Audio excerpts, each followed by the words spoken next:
आम समर्पण करवा आम भल संडे प्रभु को आदर करवा महिमान करवा प्रार्थना करवा कौन जगार आम जा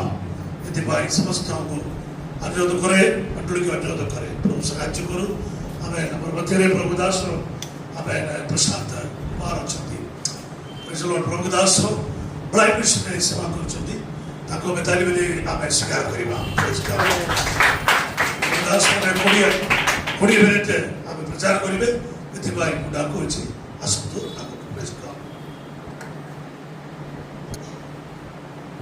प्रेज द लॉर्ड हालेलुया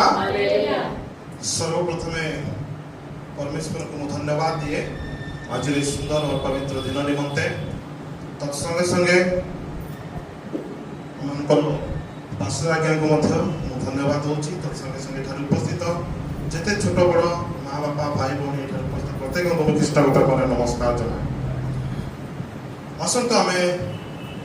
आम वाक्य निकट को जा पूर्व निवेदन करुपरी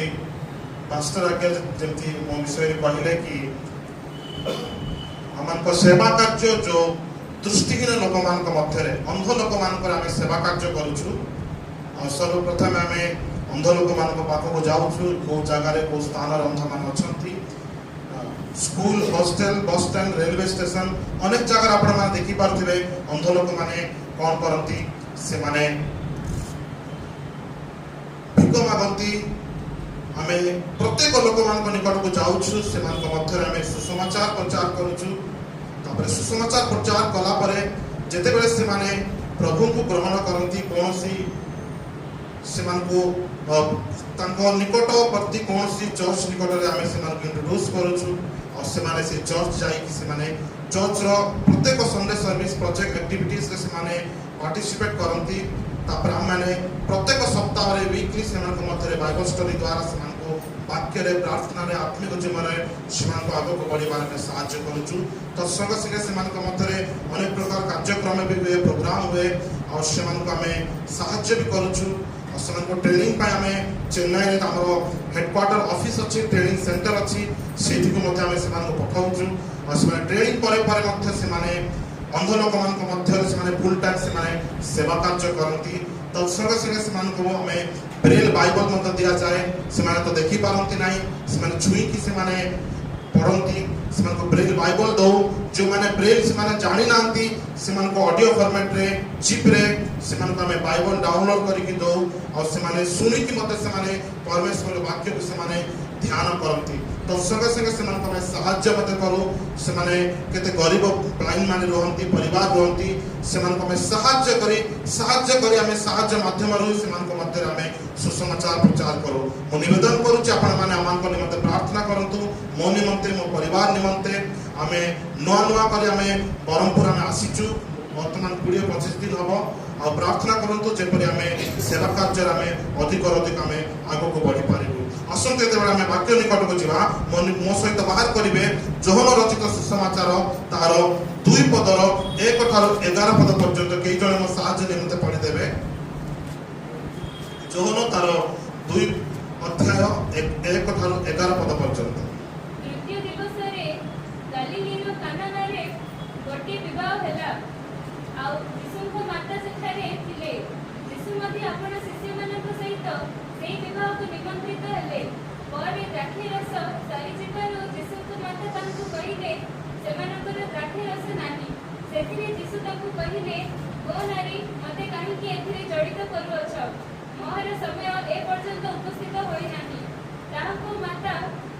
परिचारक मानक कहिले से तुम मानक जहा किछि कहते ताहा कर आ सेठारे जिहुदी मानक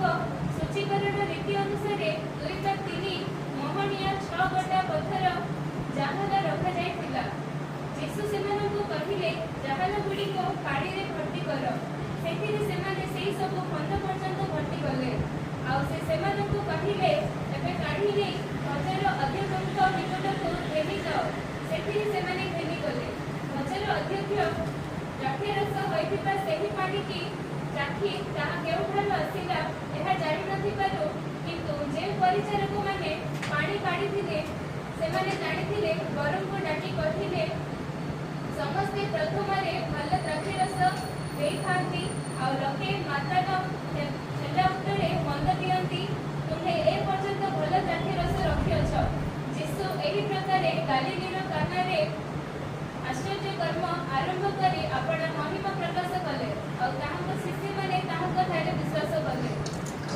ପାଇଁ ପ୍ରଭୁ ଆପଣଙ୍କୁ ବହୁତ ଭାବରେ ଆଶୀର୍ବାଦ କରନ୍ତୁ। ଆସନ୍ତୁ ବାକ୍ୟ ନିମିତ୍ତ ଛୋଟ କରି ପ୍ରାର୍ଥନା କରିବା। सर्वशक्तिमान परमेश्वर तुम से कंटा बिना चरण तले पवित्र मान को धन्यवाद दौचु पिता। जो वाक्य प्रभु आज पढ़ा जाए प्रभु से वाक्य प्रति तुम आशीर्वाद कर प्रभु। एठार जिते प्राणी प्रभु आम उपस्थित अच्छु प्रत्येक मन प्राण आत्मा हृदय को तुम प्रस्तुत कर जेपरी ये वाक्य को आम शुणु बुझू हृदय रखी प्रभु मैं अधिक प्रभु आत्मिक जीवन जेपरी आम बढ़ी पारे से मत आमको साहाଯ୍य कर प्रभु। मुझे निजक तुम हस्तर समर्पण करुचु पिता। मो दिन इन पापी किसी जानी ना प्रभु वाक्य द्वारा प्रभु तुम मो माध्यम प्रभु तुम कथा कह बोली जीशु का नाम छोट निवेदन मांगुछु पिता आमेन। ये जो वाक्य पढ़ा गला जोहर रचित सुसमाचार तार 2 अध्याय 1 ठारू 11 पद पर्यंत यह को विषय रे लिखा अछि के कहि पारिबे कि कानार विवाह को विषय रे लिखा अछि यह अछि काना नगर रे यीशु ख्रीष्ट पानी को कौन कले द्राक्षारस रे परिणत कले। आगुर के सुनिथिबे ए विषय निश्चय कि का पाई नुआ के ए विषयटा यीशु ख्रीष्ट काना नगर रे पानी को जल माने पानी को द्राक्षारस रे परिणत कले। प्रथम थर के सुनिबा लोक के अछंती कि आपण माने समस्त आगुर सुनि छथि कोन लेटर लेखा अछि तृतीय दिवस रे गालील काना रे गोटिए विवाह हैला आउ यीशु का माता सेठारे थिले। तो तृतीय दिवस रे काना नगर रे सेठी गोटिए विवाह होज चाली थिला आउ सेते बेले कोन आज एबर समय रे जेते विवाह भोज हुए कौन कौन से बना जाए प्रस्तुत करा जाए खाइबा निमंते भात डाली तरकारी मटन चिकेन बहुत किछि खीरी भी बना होची ठीक सेते बेले कौन से मानकर रीति रिवाज से मानकर परंपरा से माने जहां भी किछि भी से माने प्रस्तुत करंती ता सहित से माने द्राक्षा रस भी लोक मानकू दिया जाए। तो जेते बेले कौन है ना जेते बेले लोक मानकू कुनिया लोक मानकू जेते बेले भोज प्रस्तुत करा जाय से मानकू दिया जाउतला सेते बेले कौन हैला हठात द्राक्षा रस सरी गला आ सिठी कौन होला कि नाही यीशु ख्रीष्ट जल को पानी को द्राक्षा रस परिणत करी लोक मानकू दिया जाय। प्रभु ए वाक्य द्वारा मन आशीर्वाद करंतु कि आज आम ए वाक्य द्वारा आम किसी विषय आम शिखा जा आपण मैंने भल भाव ध्यान सहित शुणु आम शीघ्र एटा समाप्त करवा। जेते बेले यीशु ख्रीष्ट ए काना नगर रे विवाह भोज रे केमति आस्थिले गोटे कुनिया भाव रे आस्थिले निमंत्रण करा जायतिला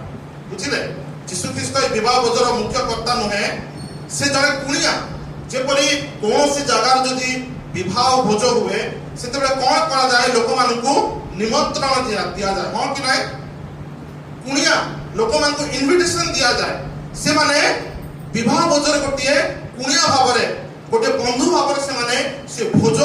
खाइबा निमंते लोक जानती। ठीक से परी यीशु ख्रीष्ट और तांको सहित तांको माता मरियम और तांको सहित किछि शिष्य माने मध्य कुनिया भाव रे से विवाह भोज को जाइथिले। सेते बेले कोन हला हठात कोन लागि द्राक्षा रस सरी गला। एठी लेखा अछि मु पुणी थर आपण मानको पय पढि देबा चाहूची कि तृतीय दिवस रे गालील काना रे गोटिए विवाह हैला और यीशु का माता सेठारे थिले। यीशु मध्य आपण शिष्य मानक सहित से विवाह रे निमंत्रित हेले परे द्राक्षा रस सरी जिबारो यीशु का माता ताहाकू कहिले सेमानकर द्राक्षा रस नाही। तीन पद के ध्यान देंतु पुणी थरे मु पढिया पा चाहे परे द्राक्षा रस सरी जिबारो यीशु का माता ताहाकू कहिले सेमानकर द्राक्षा रस नाही। जेते विवाह भोज प्रस्तुत करा जाय लोक मानकू दिया जाउथिला सुनंतु सेते बेले कोन हैला हठात द्राक्षा रस सरी गला। देखंतु जेते बेले विवाह भोज जेते बेले भोजी दिया जाए अनेक दूर दूरांतर कुनिया माने लोक माने आसी थांती हां कि नाही आ सेही समय जदी हठात जदी किछि विषय जदी सरी गला जदी भात सरी गला डाली सरी गला चिकेन सरी गला खीरी सरी गला एरा गोटे चिंतार विषय कि नाही। अनेक दूर लोक माने आसीथिबे देखिबे